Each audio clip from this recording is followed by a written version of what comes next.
Hey guys, Michigan Outdoors here, and today we are going to be doing an airgun video, but it's a little bit different.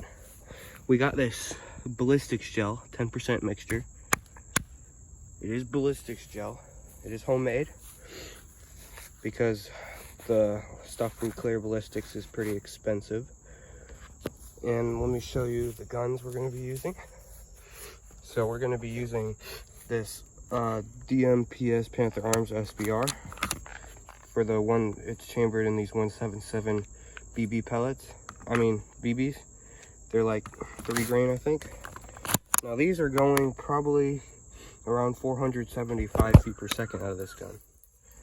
And sorry for the chicken noises, but we're next to a chicken coop. It's all safe. It's back there. And then next we're going to be shooting the Hatsan Supercharger. And we have on the right this 8 grain lead pellet. It's a flat nose. And on the left we have this 3.5 grain alloy pellet.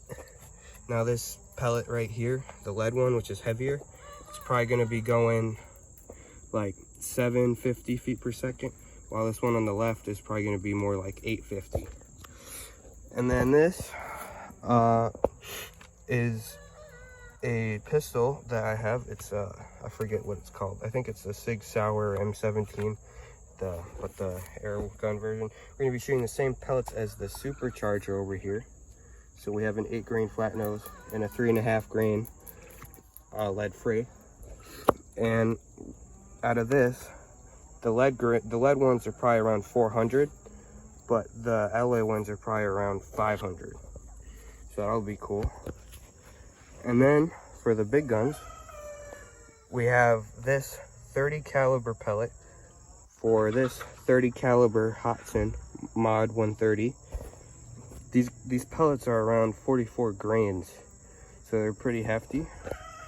They're like these hollow points from Polymag here.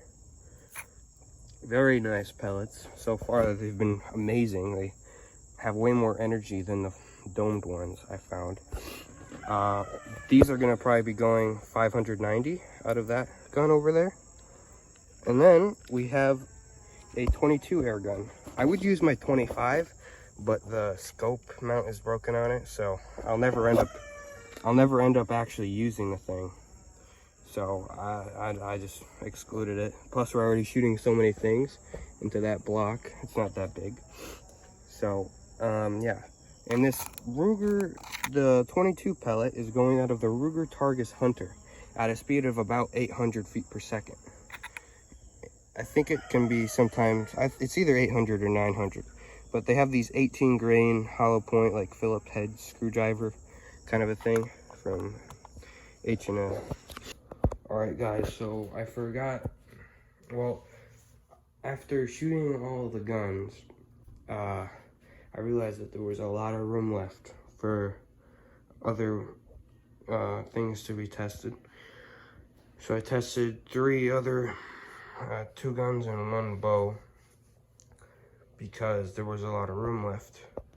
So you will see this thing get shot too. It's just an 80-pound mini crossbow shooting this 8 gram bolt here. And I also have a 4 gram bolt, I think, either 4 or 5 gram. This can probably get around 190 FPS with those metal ones, the 8 gram ones. I don't know about the plastic one. And we also shot this, which this one shoots 177 alloy pellets, 3.5 grains. And then those 177 lead pellets, which is 8 grains. And then these little 3 grain 177 BBs. All in that one gun. I shot it 3 times. You will see that too.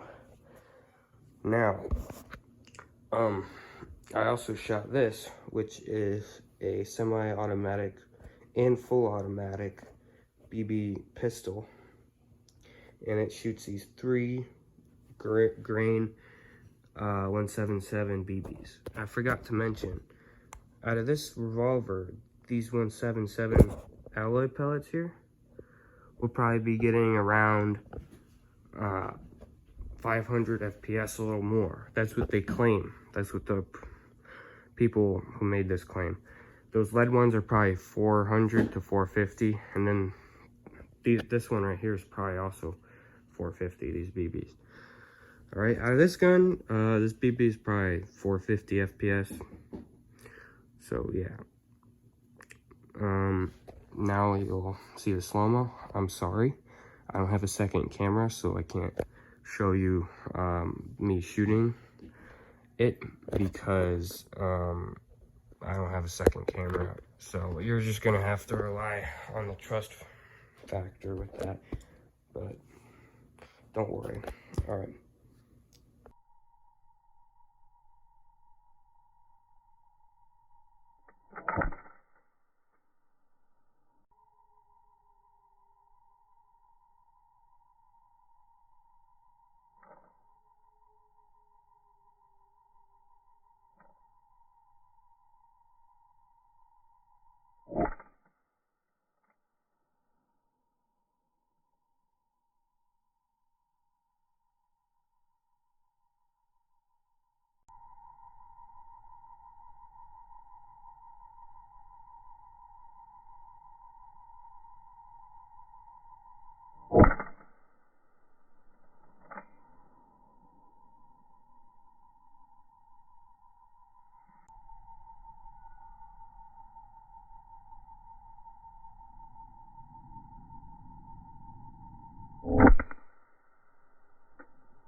so this is going to be the inspection of everything that we've done here.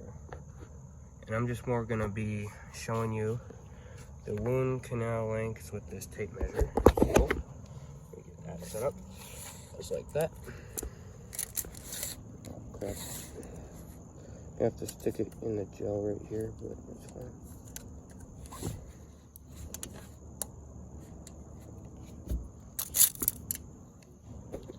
All right. So we can see that the gel is 11 inches total. Now that we know that, let's look over some of the wound channels from the pellets. All right, so first let's do the 30 cal. As you can tell, that is the 30 cal round right there. And it probably went, well, if this is 11 inches, it's probably 3.5 inches, right? So, give or take around 8 inches, 7.5 really. But, yeah. But the 30 cal did have the best wound canal. On the video, it doesn't look that much because you can only see that from the side. But if you go up here, you can see it quite a lot more. Well, maybe you can't. Well, you really can't, can you? This is probably the best angle right here because this side is clear, but it did make around an inch wide wound cavity. You can see if I go like this, there's gel disturbed from here to probably here. By disturbed, that means sliced. And the 30 cal is the only round that got deformed during this, and that's because it was a hollow point with a plastic point on it, and that plastic point is left there. 30 cal looks the same though. It's a little bit wider, did expand a little, but not much. All right, let's look at the 22 now. There's the 22. Ignore those BBs right there, but the 22 is right there, and its wound canal is pretty pathetic. You can see right about here it had the biggest, and that's barely any bigger than its normal wound channel. All right, let's go to the pistols.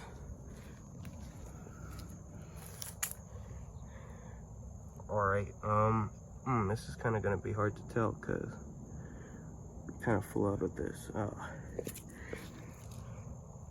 So that Crossman BB rifle did all this right here, did all this crap, as you can tell. It's really I have the other full auto pistol, but that's what the rifle did. And if we look here, that is the 8-grain lead pellet from the Sig Saur M17 pistol. Then if you look below that, you can see the alloy pellet from the Sig Saur pistol. These wound channels are very small. The alloy pellet obviously went a little bit deeper, but not by much. And we also did the revolver, and the revolver did this. You can see that its BB went the deepest, however the wound channel is the smallest. And next we see that the lead pellet is up there in the middle. If I look, ignore this wound channel here, but it's this one right here. It didn't go that deep, really, like 4 inches. But I think that the wound channel is a little bit bigger than that BB. And then when we go down to the alloy pellet, it's pretty much the same. The wound channel's a little bit bigger here, but not by much. And it went the deepest too.